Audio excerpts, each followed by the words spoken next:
Hey, it's Caroline, career and leadership coach. And today I want to talk to you about 3 ways that we self sabotage ourselves in our leadership career. And the reason I want to talk to you about this is because I just successfully helped one of my clients who was a senior sales manager step into a sales director position. And there were really 3 things that came up constantly that were blocking his progress. So, and I think you will find these insights invaluable. But before I dive into those 3 insights, I want to extend an invite to you. So, I'm running the 16th of December this year. I'm running a workshop, a 2-hour workshop for middle managers that want to really quantum leap their career in 2022 and that often find themselves second guessing themselves, having self doubt, and feeling like an imposter. Because I can tell you, when you want to step up to a new level, whether that is upwards in your career or whether that is just about expanding the scope of your role, you're going to have that self doubt creep in. Everybody has it. Every one of my clients has that. It's like they think they have dealt it at their current level, and then there it is. It shows up again when they actually enter or going to a new level. So we'll pop a link below. Go and check it out and join me for that really amazing, epic workshop. Now, let's dive into the 3 sabotaging things that you do that sabotage your leadership progression. So the first thing is, so my client came to me and said, like, Caroline, I want to go to become a director, and ideally within the next 12 to 18 months, I'm looking to be a director. And so ideally, I look inside my organization because I love where I work, and the organization really is aligned with who I am. And but if not, I'm open to really expand my career in another organization and look around in the job market. Having said that, he hadn't had to look for a job in 6 years. So it was kind of like job market has changed. He didn't know where to start. So he said, like, here I am. This is what I can do. Like, make it work. So we started working together. And the first thing I noticed, the way he was talking, the way he was presenting himself, the way he was talking about his achievements, his responsibilities, his mandate, the way he was even articulating himself on his LinkedIn profile or on his resume, it really was crystal clear to me. And that was that he was still operating in a very tactical way rather than in a leadership way, in a strategic way. So basically, he hadn't made the shift from being tactical to becoming the leader that he is and he was acting in. But here's the thing, if you are using certain words, certain language, if you communicate yourself in a certain way, that's the perception that you're going to create, internal and external. So it is the first thing we realize is like, okay, or I realize is like, if he wants to step up from the senior manager that he currently is, to really becoming the director, and later on he wanted to become the CEO, then he's going to really need to change the way he presents himself, the way he talks about his examples. And the reason why people do this, and I just want to talk a little bit to that also. The reason why people do this is because they're so comfortable in delivering. If you have a great reputation, but the reputation is known from getting stuff done and really like delivering great results and high performance, that is not the reputation that you want to have to become a sought after leader. So you need to shift that. And so that's what I mean. You're in your comfort zone, doing all the work, delivering great results, because that is what you're good at. And that is what you used to do to actually stand out and be recognized. Because let's face it, we all want certain degree of recognition, whether it's from ourselves or from external. We want to be recognized and validated. And the easiest way is just by getting validated for the great work and the high performance that you do. So that's why it's so easy to stay in that role. And I call it the role of the individual contributor. Even though you might be a senior manager or middle manager, he was also a middle manager, and you might have a team of people that you lead. As long as you are focused on the purely the deliverables, you being sucked in to stay in that tactical work. And sometimes it could be because you have certain habits, and we'll come to that later on as within the life. You might have certain habits that really are going to support that, but it's you need to firstly make that shift from being tactical, operational, be making that shift to be becoming your sought after leader. So that was the first thing that we identified, that he didn't make that shift. And the way you can do this, guys, is by having a look. First of all, your resume, even though you might not be looking externally, is a really good reflection of how you see yourself. If you feel your resume is 100% representation of you and you wrote it yourself, then you can use this document to actually say, like, okay, what are the stuff that I'm describing, and how am I describing it? Is it just like, I have another client that is a marketing manager, and she's actually like has been operating as a head of marketing, and the language that she uses constantly, the language of pay-per-click, my audience, my segmentation, automation, blah blah blah, you name it, she has done it, and she's really good at it. She really has a really good reputation, and is really recognized and appreciated by the executive team. But here's the thing: the reason why she has a great reputation and the reason why she is appreciated is not what she wants to be known for. She wants to be recognized as strategic, as the sought after leader. And basically, your reputation that you have, your current personal brand, and the personal brand, the leadership brand that you want to have to reach your full potential, they don't match up. And that's basically the shift, the first shift you need to make, because you need to reinvent the way people are perceiving you within the organization. So that was the first thing. Second thing that came up is because, like, if you look at the layers of change, so imagine a ball, a circle, not a ball, a circle. And the outer layer of the circle are all the strategies and the processes, the systems, all the time management hacks that I can teach you. And so you have to think about, okay, this is what most people focus on. They say, like, look, I want to step up. What do I need to do? What's the best strategy? How do I network? How do I really, which time management makes me more efficient at my job? How do I achieve maximum performance? What are the things that I need to do? And they focus on all the strategies, the output. But that is not enough. And that's where a lot of people would crash and burn, because they say they're doing all the right stuff, all the right strategies, all the right things, but it's just not working. It's burning them out. And that's because they don't look at the complete picture. So at the outer layer of change, you have the strategies, which you need to have. Don't get me wrong. You need to have, but only implementing and following these is not enough. So the second layer of the circle, which needs to be in place but is also not enough, is a positive mindset.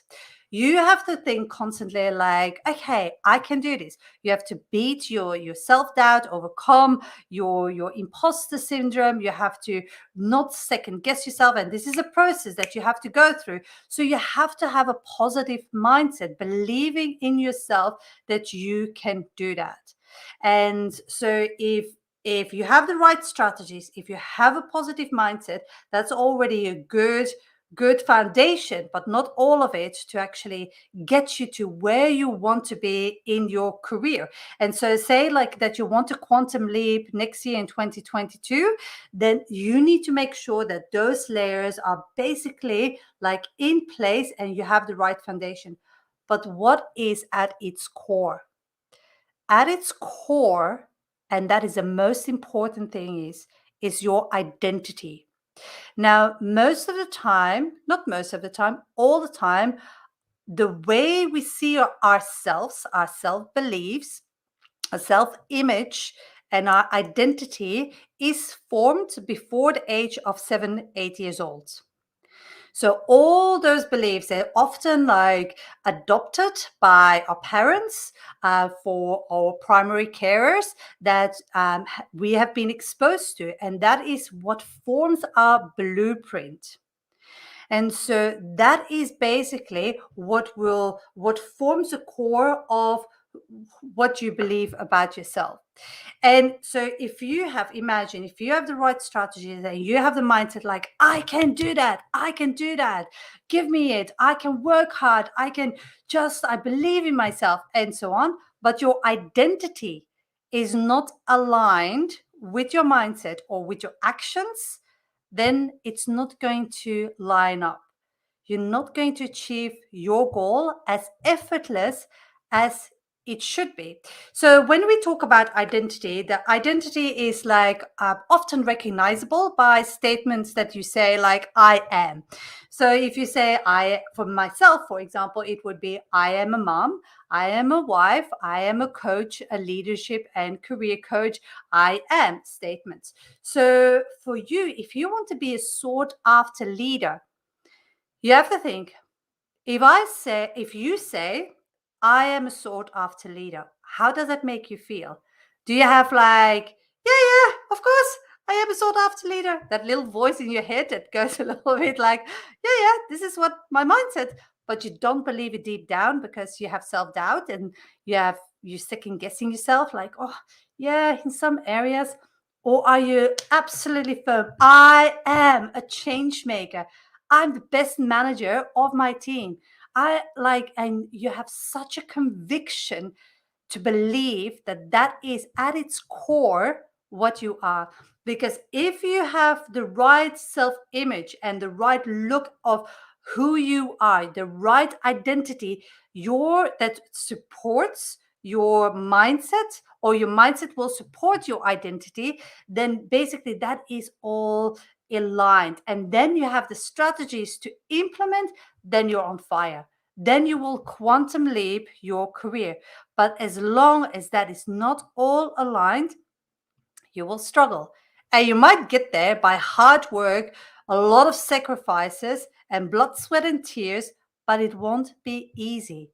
So that's why it's so important to be conscious of your identity and your self image and how you see yourself, to be able to slot in all the rest. So, can you see how it changes? Most people just focus on the strategy part, and what I want you to do is actually, yes, strategy, there is a place and time for strategy. There's a place and time for the right positive mindset, but you have to start with understanding your identity. And a lot of people have been disconnected with their identity because programming, because expectations, because society like puts filters and layers upon layers around you. So you just like, I have to do this. You become a rat in a rat race. You're not really connecting with your inner power anymore to actually make sure that everything's aligned and it's going to feel effortless and gracefully when you actually implement and do it. So that's the second part. So the first part was a shift from your current personal brand to sought after leadership personal brand that you have to make. The second one is your identity and making sure that your identity is aligned with your mindset and is aligned with the actions or strategy that you're going to execute. And then the third one, that is a sabotaging thing that I've seen with my client that wanted to move up in his career, was basically his habits. And habits are very close to, like, if you want to rewire your identity and you want to change your identity, you have to have different beliefs about yourself. How do you create different beliefs? Is one part you help, like, to reprogram your mind or your brain, and on the other side is by repetition of certain habits. So what most people have is the wrong set of habits. Now, I don't like to say there is right or wrong in this whole thing, but a lot of people have habits that don't support where they want to be, and that's what I define as not really the best habits and wrong habits. So, for example, they even say their identity on an identity level, like, I'm a perfectionist, I'm a control freak. You see, I am a perfectionist, I am a control freak, or controlling, or I am this, or so they have that I am statement, or I am a problem solver, or I am this. So, and that is really like labeling yourself. And there is nothing wrong with that labeling, but as long as it serves what you want to achieve. If it doesn't serve what you want to achieve, then you have to change the way you view yourself. Because if you change the way you view yourself, then the outside world, your managers, your peers, the executive will change the way they see you too. So I really want this to get home, so land with you. So that's why I'm repeating this quite in different ways. So to make sure, like, I plant the seed with you and I get through to you, because it's so important that you get this right if you want to transform, so make a sustainable transformation of your career, not a short term where you change a job and think like the first 3 months, yay, this is awesome, and then you think, holy shit, this is crap. That you actually love what you're doing, because once you love what you're doing, all the rest will follow. The money will follow, everything else will follow if it's completely in line with your thinking. So back to the wrong the wrong habits. That could be like perfectionism. That could be like not having boundaries, not being assertive enough because you say yes all the time. So if you have those habits, they could be detrimental in the way you are perceived.